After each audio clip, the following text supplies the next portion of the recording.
OK, Daniel, Christine, il y en a me texter qui sont à la gate, là, fait que j'imagine que tout est beau, tout est prêt. Wow, ça sent bon. Ce soir, on reçoit Christine et Bob. Christine, c'est la propriétaire de Galaxy Title. Puis, c'est une de nos partenaires dans notre Palm Beach en français. Alors, on voulait faire une capsule avec elle en rapport avec nos capsules qu'on fait avec tous nos partenaires. J'espère bien qu'elle va vouloir. Alors, on va garder la distanciation, inquiétez-vous pas. On verra ce qui va arriver. Alors, vous allez voir Christine dans une petite minute. Je présente Christine Marchand-Menzé. Christine est notaire au Québec et exerce exactement la même fonction en Floride sous un autre titre professionnel, mais c'est exactement la même chose. Christine, tu es en Floride depuis quand? Ça ne me rajeunira pas, mais je suis en Floride depuis 1990 et je fais des transactions immobilières depuis, je dirais, 1993, 1994, oui.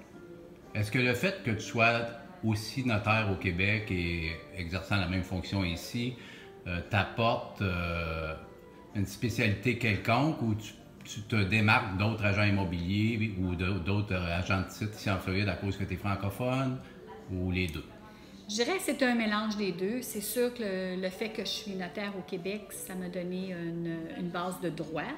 Alors, j'ai réalisé qu'un peu partout, même aux États-Unis, le droit immobilier, c'est pas mal toujours pareil. Les gens veulent acheter une propriété, ils veulent avoir un titre clair, ils veulent pas d'hypothèque, ils veulent être certains que les fonds soient gardés en sécurité.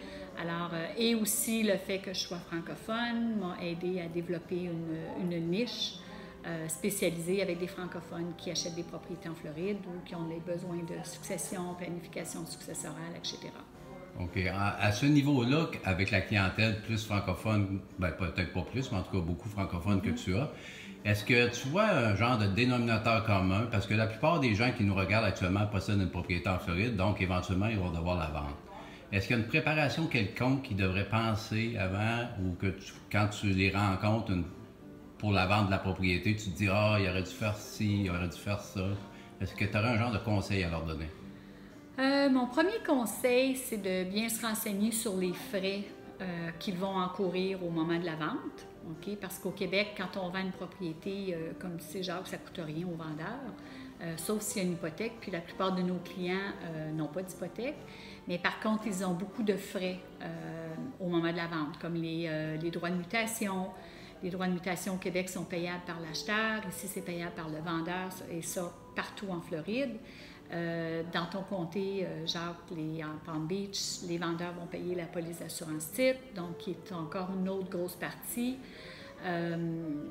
Ensuite, il y a aussi le fait qu'il y a une retenue au niveau du gouvernement. Alors, puisqu'ils sont des étrangers, il y a une retenue entre 10 et 15 %. Alors, il y a des choses comme ça que j'aime expliquer aux vendeurs et que je sais que toi aussi, tu expliques bien à tes clients. Et aussi de préparer, des fois c'est peut-être un petit peu plus de détails, mais si on fait des rénovations dans leur propriété, de s'assurer que les permis ont tous été fermés pour pas qu'on ait des mauvaises surprises au moment de la transaction ou juste à la dernière minute.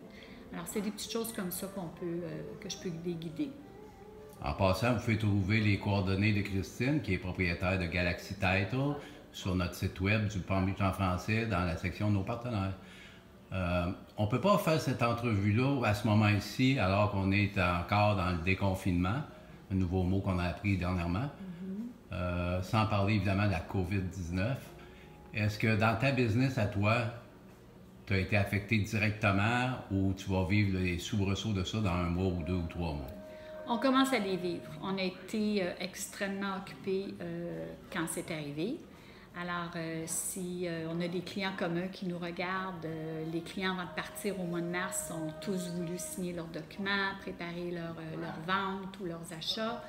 Alors, on est extrêmement occupés. Mais par contre, le 2 mois de confinement qu'on a eu, là, on commence à les ressentir. Donc, il y a beaucoup moins d'achats qui se fait. J'ai beaucoup moins de transactions. On a eu beaucoup d'annulations à cause du COVID. On a eu des gens qui voulaient acheter et qui ont décidé de ne pas acheter parce qu'ils pensaient que le COVID était une force majeure légalement, ce qui ne l'est pas encore. Ça peut être peut-être une raison de retarder, mais ce n'est pas une raison d'annuler. Alors, on a eu beaucoup de transactions qui ont été annulées.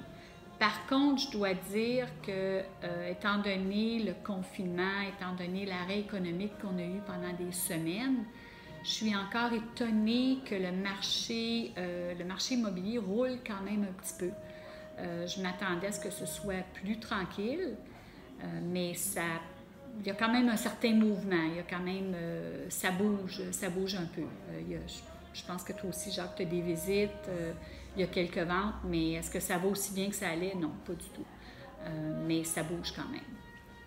Christine, je te remercie beaucoup. Je te remercie de ta précieuse collaboration que tu nous as toujours démontrée au fil des années. Ça fait quand même 22 ans qu'on fait des transactions ensemble. Ouais. Et un agent immobilier ne peut pas vivre sans une notaire. On a besoin. Et on ne peut pas vivre sans un bon agent immobilier non plus. Alors, je vous invite à communiquer avec Christine pour tout besoin là, concernant une propriété en Floride. Merci, Christine. Ça me fait plaisir, Jacques.